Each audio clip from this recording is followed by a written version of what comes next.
Ang layo na, pero malayo pa. Hi, my name is CJ. Not the smartest nor the dumbest. Sakto-sakto lang.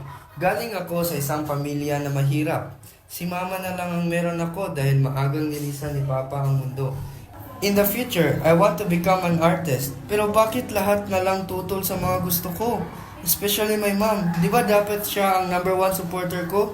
Bakit ayaw niya akong suportahan?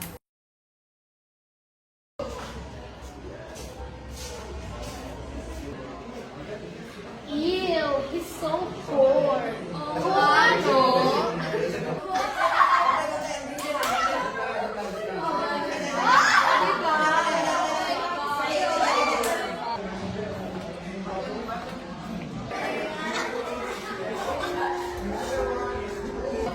Good morning, class. Good morning, ma'am. Students, I have an announcement.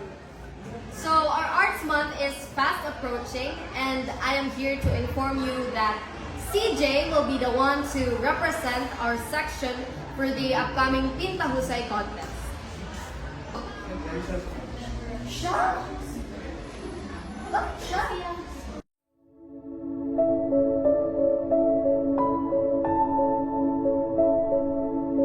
Nay, nandito na po ako. Mano po? Oh, nandito ka na pala. Bakit ang saya-saya mo? Kasi Nay, napili po kasi ako sa contest ng aming paralan sa Pintahusay. Ano? Makaaksaya ka na naman ng oras sa mga walang kwentang bagay na yan? Pero Nay, CJ, sinasabi ko sa'yo, walang makakating ang pangarap mo na yan. Hindi ka yayaman dyan. Mas mabuti pagtuunan mo ng pansin ang iyong pag-aaral kaysa sa walang kwentang pagpipintang yan.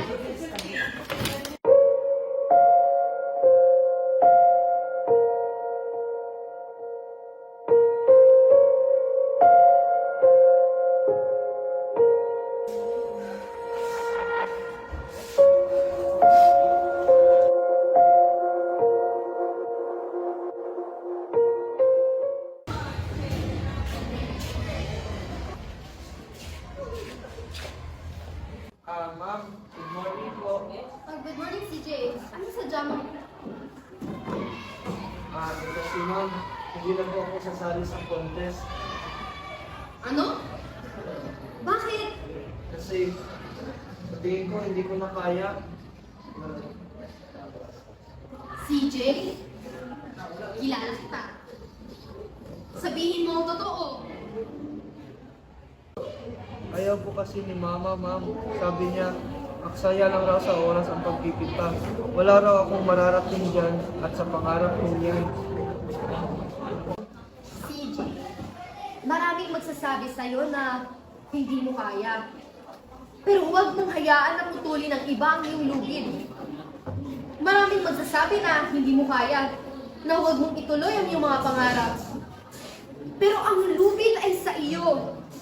Ikaw ang may hawak nito. Huwag mong hayaang putulin ng mga negatibong salita ang iyong pag-asa. Ikaw ang magdedesisyon kung hanggang saan aabot ang iyong lubid.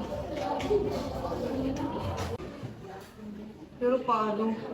Paano kung matatalo lang rin ako? Alam mo, parte lang yan ng buhay. Maraming beses kang madapa, masaktan, at mapagod sa paghabol sa iyong mga pangarap. Pero ang iyong determinasyon ang magpapaangat sa iyo. Huwag mong hayaang ang mga pagsubok ang magpahinto sa iyo. Gamitin mo ang mga ito upang maging mas malakas ka. Sige ma'am, pumapayag ako sa mali.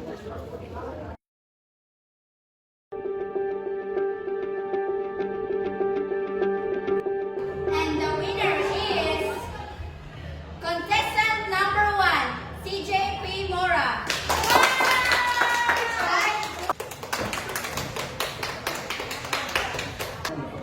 Diba? Sabi ko sa'yo, kaya mo?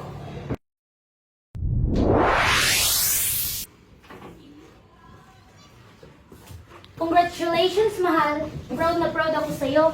Ang layo na nung narating mo. Thank you, mahal. Malayo na nga ang narating ko. Kung hindi ko pinutol yung tali na nagpapapigil sa akin na abutin ang aking mga pangarap, wala sana ako dito ngayon. Sa aking paglalakbay, Natutunan ko na ang buhay ay tulad ng isang lubid. May mga panahon na para bang mawawalan ka na ng pag-asa. Parang napuputol na ang lubid ng mga nag-uugnay sa iyo at sa iyong mga pangarap. Pero tandaan mo, ang lubid na yan ay gawa sa mga sinulid ng pag-asa. Isang sinulid, 2, 3, at marami pa. Huwag mong hahayaang maputol ang kahit isa. Panatilihin mong himahigpit ang hawak sa bawat sinulid ng pag-asa at muling mabuo ang iyong lubid.